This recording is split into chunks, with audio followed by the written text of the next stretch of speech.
who had been blind from childbirth. The moment he saw Jesus, he began to cry. He was shouting, "Son of David, have mercy on me. Have mercy on me." He was screaming on top of his voice. But the Jews who were around Jesus were trying to be prim and proper.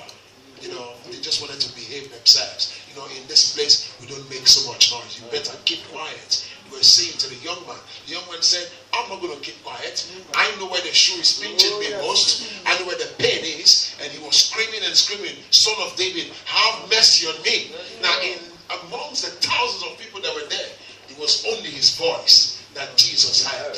So I tell you to shout amen. It's not because we want your amen. Your amen is not kesef. It's not kesef. It's up to you. Shout amen. When you shout amen, you're saying, "So be it." Fantastic. Amen.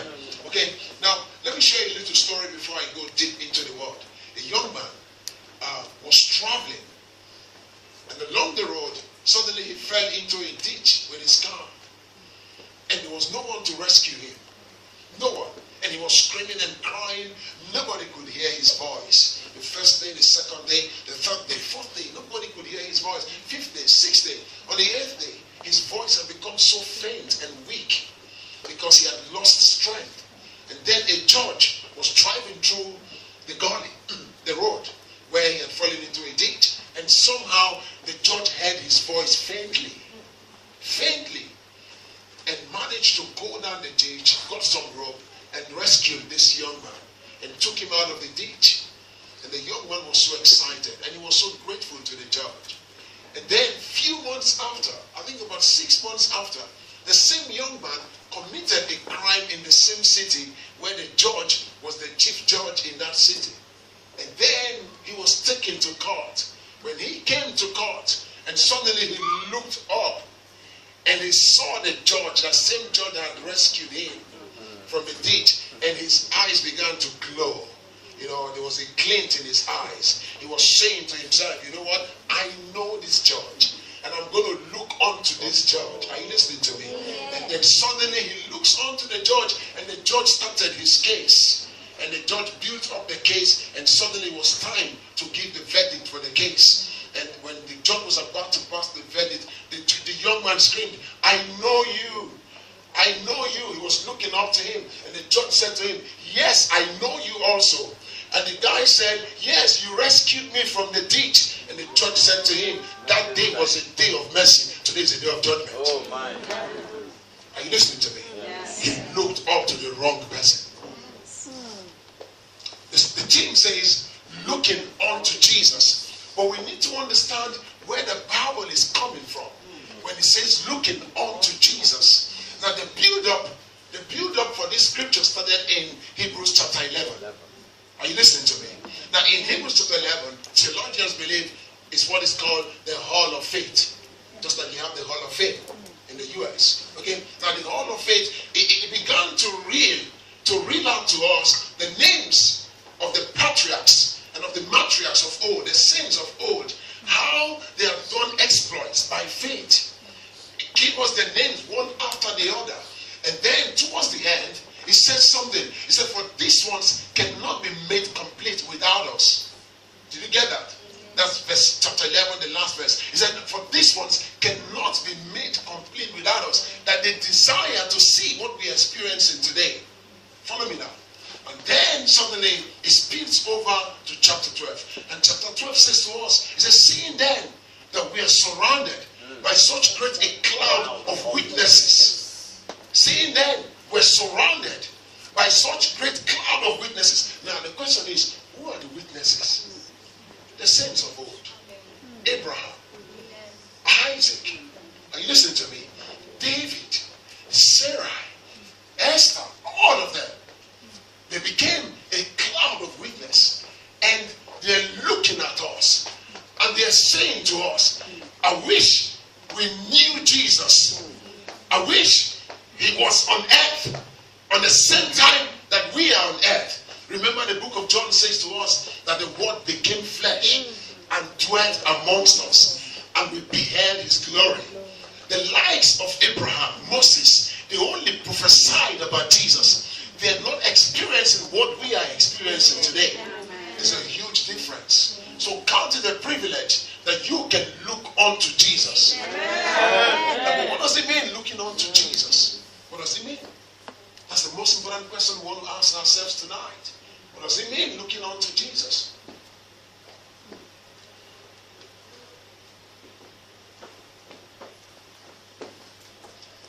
I do a lot of sports.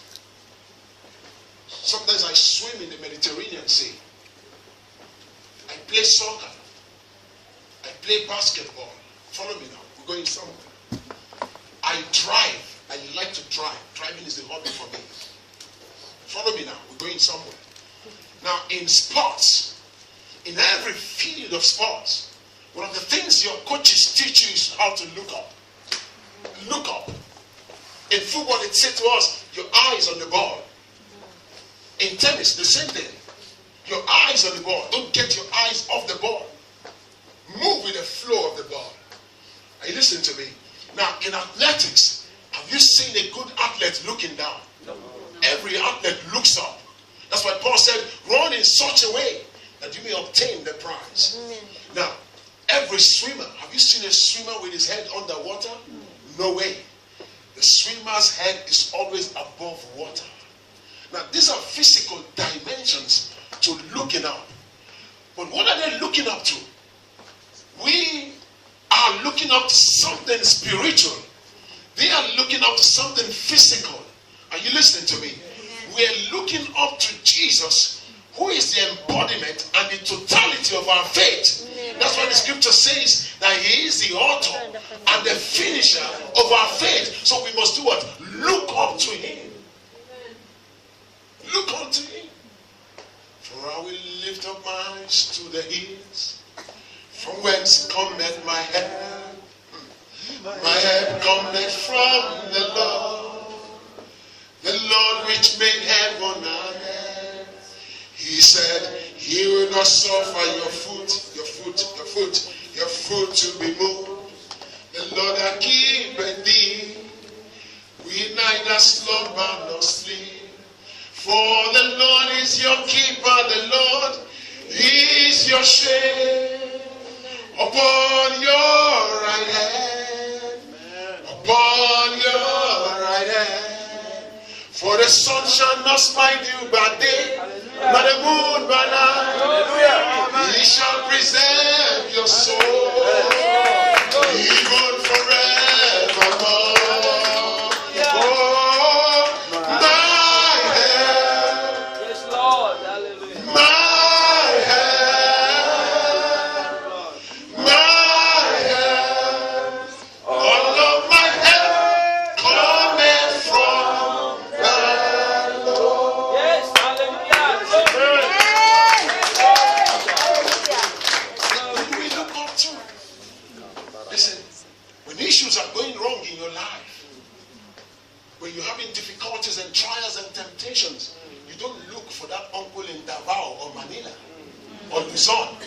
Or Cebu, because he could be sleeping. But once you look up to God, he's always awake. Listen to me. One of the greatest tragedy of our Christianity today is that when issues begin to happen in our lives, few Christians look up. Only few look up. Only few look up. I'm going to show you from the Bible how powerful it is to look unto Jesus. In the days of Moses, the people rebelled against God. And God sent snakes to bite them. Follow me. Sent snakes to bite them. And Moses went to God. And Moses expected that God was going to come and do Nisim. Nisim. You know what is Nisim? Ness. Nisim. Miracle. Miracle in Hebrew.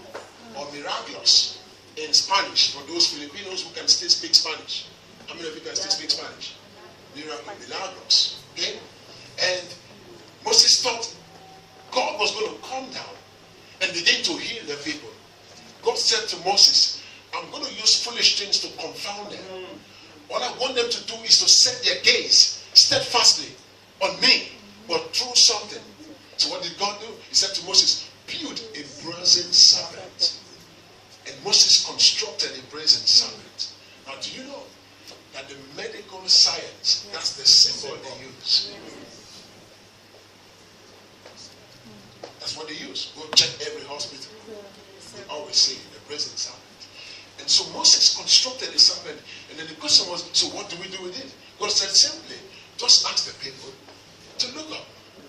And once they looked up, they were healed. Are you listening to me? If you're sick in this place, are you listening to me? If you're diseased in this place, if any family member is diseased, call them on the phone tonight and tell them, look up. Look up to Jesus. He is the healer.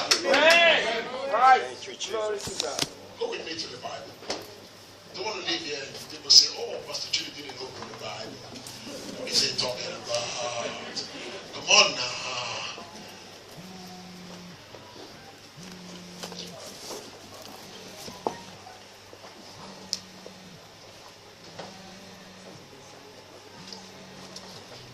Numbers 21. The book of Numbers. Just a very tiny verses, 25 minutes now. Hallelujah. The microphone is on, technical crew. Lay hands on you now. What you need to look up. Amen. Ask God for help now.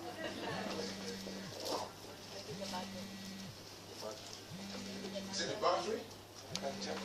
Yeah, it might just be the battery. Praise the Lord. Hallelujah. Is there an extra cordless mic? I mean cordless. The cord restricts my movement.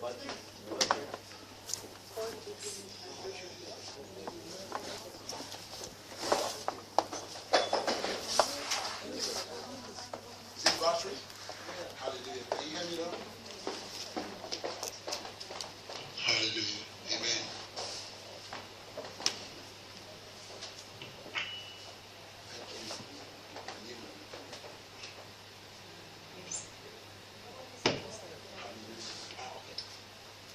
Hallelujah.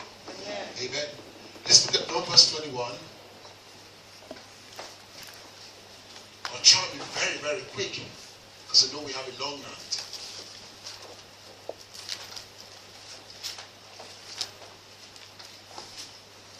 Numbers 21.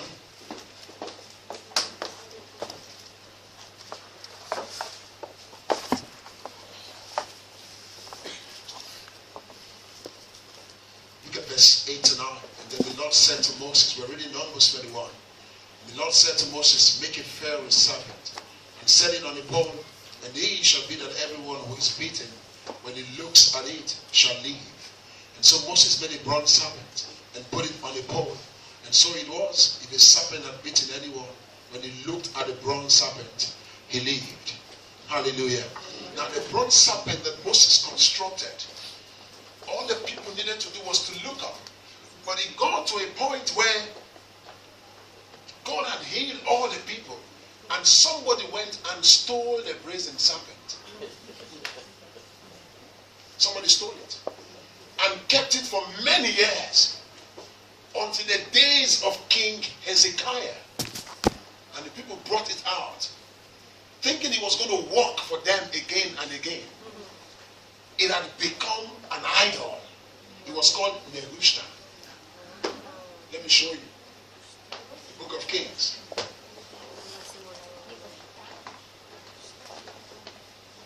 And the Jewish company actually bears that name, Nehushtan. They are the ones who install lifts in Israel. And I said to myself, how can somebody bear Nehushtan? 2 Kings.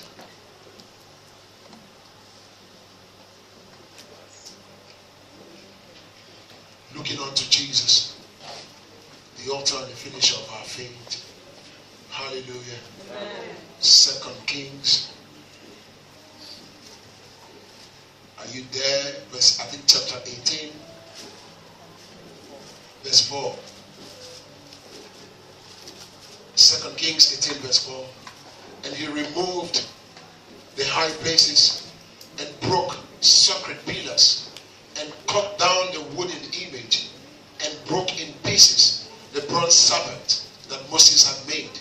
For until those days the children of Israel burned incense to it and called it Nehushtan. Now, the representation of Nehushtan in our lives is when there are issues in your life, you're looking up to one uncle, you're looking up to one friend, you're looking up to one sister to come to your rescue. Listen, they can't rescue you. Only Jesus can rescue you. Listen to me. So when issues arise in your life, don't make the people you're familiar with your idols. The first person you should go to is to look unto Jesus. The Bible says he's the author and the finisher of your faith. So he's the beginning and the ending. He's the Alpha and the Omega. He understands what you're going through from B to X until you get to the Y. He finishes it for you. Why am I saying this to us? Now David suddenly found himself living, and running away from all his enemies all the time. The Philistines were against him. Saul was against him. The Amalekites were against him. The Ammonites, the Moabites, everybody was against David. They wanted to kill David. Only David was being targeted by different kinds of enemies. And then so one day, David was walking through the desert of Paran, walking through the desert of Sin, and then suddenly he looked around him. He saw the mountains, he saw the hills that God had created, and he said to himself, for long I've been looking around, looking for Jonathan to help me, looking for Ahithophel to help me, looking for Shimei to help me, looking for Basilia to help me. But you know what? I'm changing my paradigm. There has to be a paradigm shift. And David suddenly said, I will look up to the hills, from whence comes my help. So my help comes from the Lord, who has made the heavens and the earth. Are you listening to me? So when issues arise in your life, the person to go to is our Lord Jesus Christ. Go to him. Now why do you go to him? Why do you look up to Jesus? Number one, he's your advocate. He's your advocate. And you don't pay him legal fees. Did you hear that? It's matana. You don't pay a dime, not even an agorot for it. He is your advocate. And Jesus is the best advocate. Amen. The Bible says he's always seated at the right hand of the Father. Amen. Do you see that? Proximity, intimacy gives birth to intercession. Amen. Proximity, intimacy gives birth to intercession. Now in the court of law, the lawyer would only come and talk and talk and talk and go away. Are you listening to me? But when Jesus speaks to the Father concerning the rivers of life or concerning pastorality, Jesus is saying to the Father, you know what? I am standing as an advocate for rivers of life. I am standing as an advocate for pastorality. And when I finish my advocacy, it doesn't end there. I will go to the place of intercession. Are you following me? So when you look up to Jesus, you're looking for an advocate that will never fail you. Amen. Who is an advocate? The man that pleads your case. Amen. And Jesus knows how to plead our case. Amen. He knows how to do it. He knows how to do it. He pleads our case. And God cannot fault his advocacy. God doesn't fault the advocacy of Jesus. If you go to the court of law, the judges can fault the advocacy of a lawyer. But God has never faulted the advocacy of our Lord Jesus Christ. That's why you must always look on to Jesus. Abraham desired to look unto him. Moses desired, but he didn't have that awesome privilege of looking unto him. But today, we have the awesome privilege of looking unto him. For he is our advocate. Amen. Hallelujah. Amen. When you look up to him, he's what? He's your advocate. He makes advocacy for you. He pleads your case. And when Jesus pleads your case, you know what happens? You're not discharged alone. You're discharged and acquitted. When the criminal is discharged and not acquitted, it means he'll be called back someday. But when Jesus pleads your case, you're discharged and acquitted. And the lawyer says, case closed. It's finished. He's your advocate. Tell your neighbor, he's your advocate. And so what David did in Psalm 121, let's go to Psalm 121 now as I'm about to round up my message. Psalm 121. I want to thank God really for rivers of life.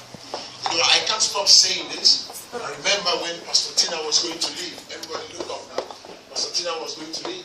And I said to Pastor Alex, you're stepping into our shoes. You're taking over. And she said, Pastor, how am I going to do it?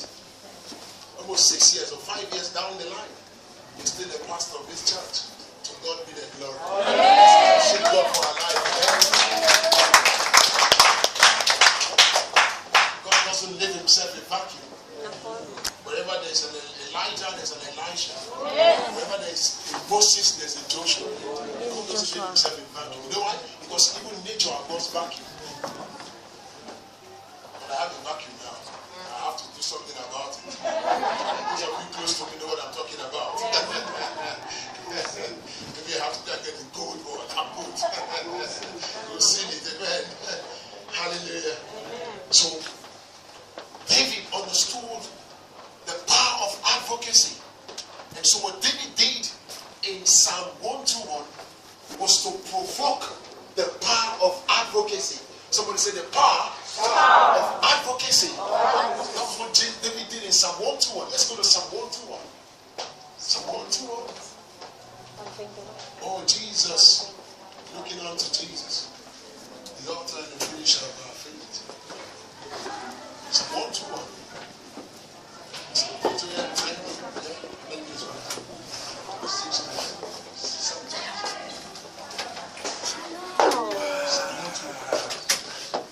Let's draw some principles from there. Then I'm gone. I'm soon gone, amen? Really long. Psalm 121. It says, lift up my eyes, for whence comes my help? My help comes from the Lord, who made heaven and earth. He will not allow your foot to be moved. He will keep you will not slumber. Behold, he will keep Israel, shall neither slumber nor sleep. Look at what Jesus did there, what David did there. David started by exalting the name of God. And listen, when you begin to exalt the name of God, God's head begins to swear. Follow me.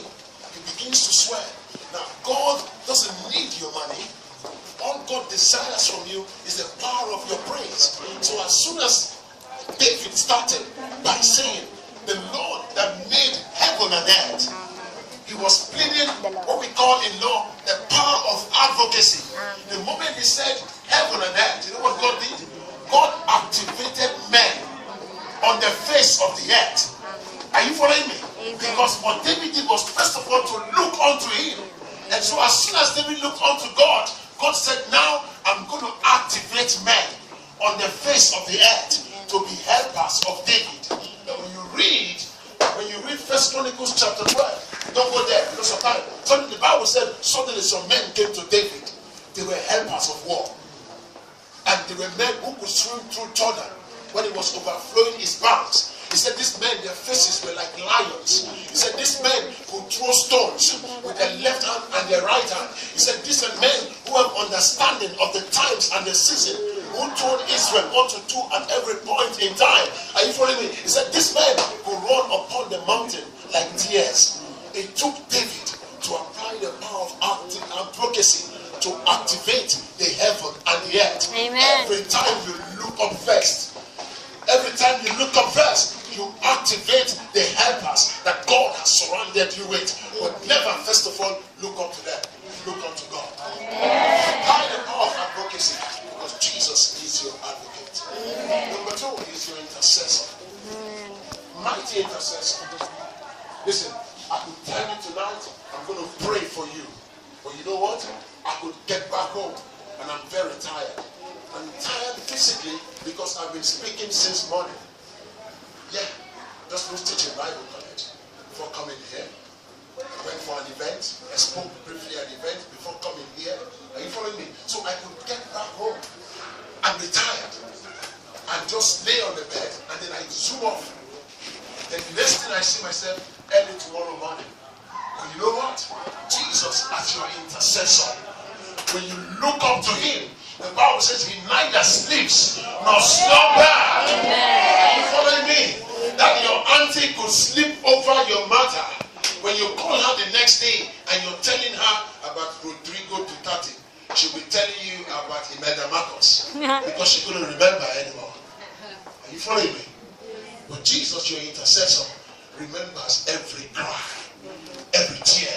He says line upon line, precept upon precept. He remembers everything. He doesn't forget. So make him your advocate and make him your intercessor. And finally, make him your helper. Make Jesus your helper. Look unto him as your helper. He's your source and exceeding great reward. Look unto him. Let me share a story, a testimony that happened. I had the privilege of sort of training up my nephews. 3 boys. When you have 3 hefty boys in the house, it's serious work for you. Their parents were in the United States of America, and so they were living with me. And at that time, I was a youth pastor of a church of about 500 young people in the city of Lagos. And 90% of those young people came from broken families, broken homes, and very deprived homes. So my salary never got home with me. Buying examination forms for this one and paying school fees this one. So sometimes at the end of the month, nothing gets back home. So this particular month, I'd exhausted my salary. And there was no food in the house for 3 hefty young boys and myself to eat.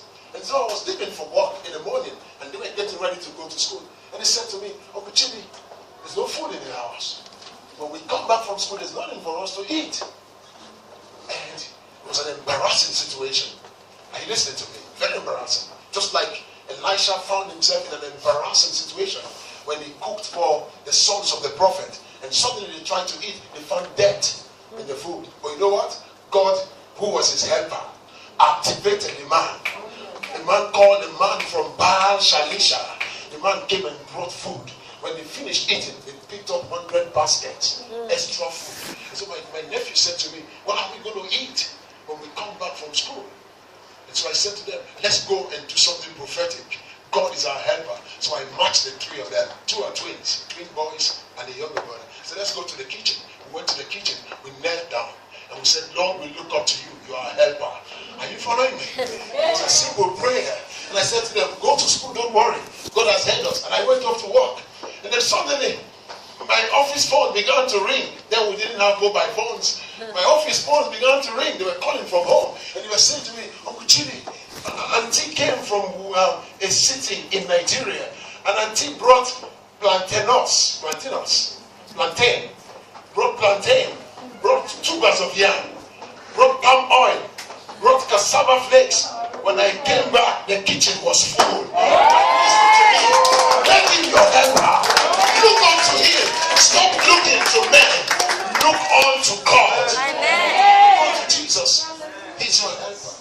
He will supply all your needs. Your spiritual needs, your physical needs, your material needs.